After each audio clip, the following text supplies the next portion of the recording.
Alright, so the first thing that we're going to do is start by adding our beads. So I'm just going to remove this little clip piece from the reel because we're going to need to take the plastic piece off as well. So I'm just using 2 pliers to simply remove it, and then we'll save that out for later. Now I'm simply going to extend the string, just pulling it out and then hold it in place and tape it so that string doesn't try and snap back in. Just make sure when you're taping it that you do have it securely taped down, because we don't want that string to accidentally snap back, because otherwise we will lose the string. So I'm just going to snip the end of the string here and remove that little plastic piece, but don't lose it, because now what we're going to do is I'm just going to use a little weeding tool, and then I'm going to pop that little knot of string through and out.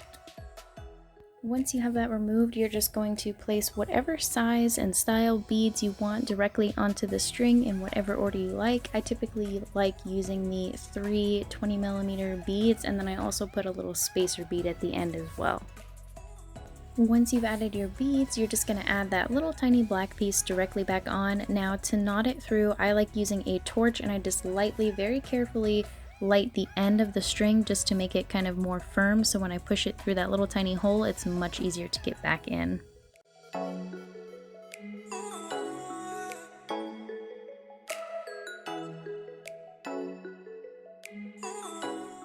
So once you have everything through, now we're just going to double knot. You're going to do 2 knots at the end of the string. So you want to make sure that you're not doing it at the end of where the plastic piece is, but at the end of the string instead. That way you still have extra length for your badge reel.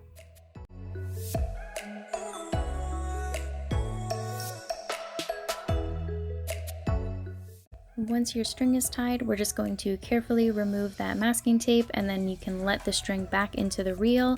And then I'm going to use that same weeding tool, and I'm going to push the knot through the hole. Now you want to make sure that your knot is obviously bigger than the hole so it doesn't completely go through into the badge. And then you can just snip that little extra piece of string right off.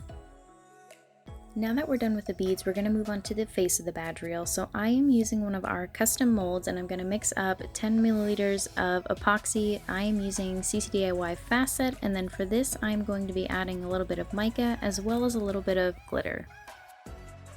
Now this step here you can completely customize, so if you don't want to use one of the molds, you can absolutely use an acrylic blank, and you can cover that in epoxy with glitter, mica, whichever design you're going for.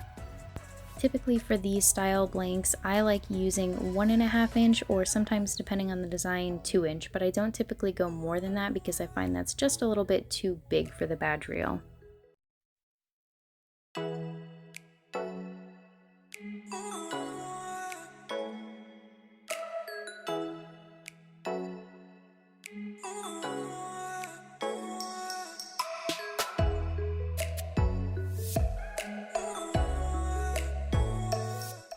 So once my epoxy is cured, now I'm going to go in to add my second color, and I'm going to use my pop-up color paint, and I'm just going to lightly brush that on over the entire piece, and then we'll come back in and we'll wipe off any of the excess so that way my lines are still covered with my paint.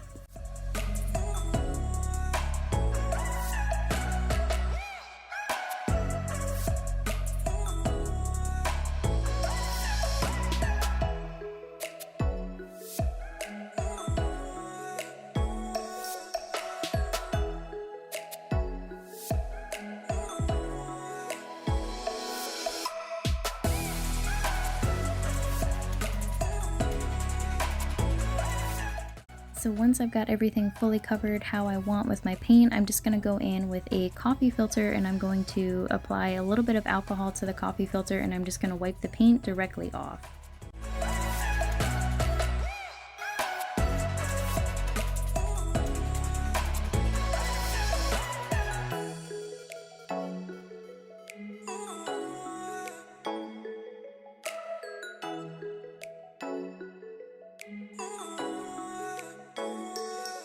So before moving on to the next step, you just want to make sure that you let that paint dry for at least 20 to 30 minutes.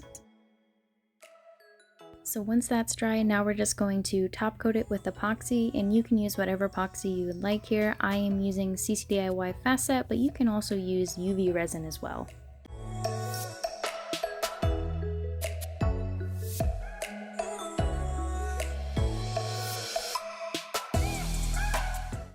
You want to make sure that you are applying a smooth, even layer here, because if you don't, you'll get little divots in your epoxy and it won't look as flawless. So just make sure you go in. You can use a popsicle stick or a silicone spatula like I am here, and just make sure you cover in all of those spots and try and get it as even as you can. Once it's fully covered, I'm just going to hit it with a torch to pop any of those micro bubbles. Before moving on to this next step here, you want to make sure that your pieces are fully cured because we are going to put it face down. I am using this little hexagon pad because it allows the epoxy to drip under and not go onto the flat surface of my piece. So I'm just going to apply a good enough amount. It doesn't have to be fully covered here, but I'm just going to go over the entire back of the piece and then make sure that it's fully coated with epoxy, leaving a little bit more room in the middle because we are going to press the badge rail onto it, so it is going to spread that epoxy out just slightly. Now we'll just let that cure for 24 hours and that's it. Thank you so much for watching. I hope you enjoyed and I can't wait to see what you create.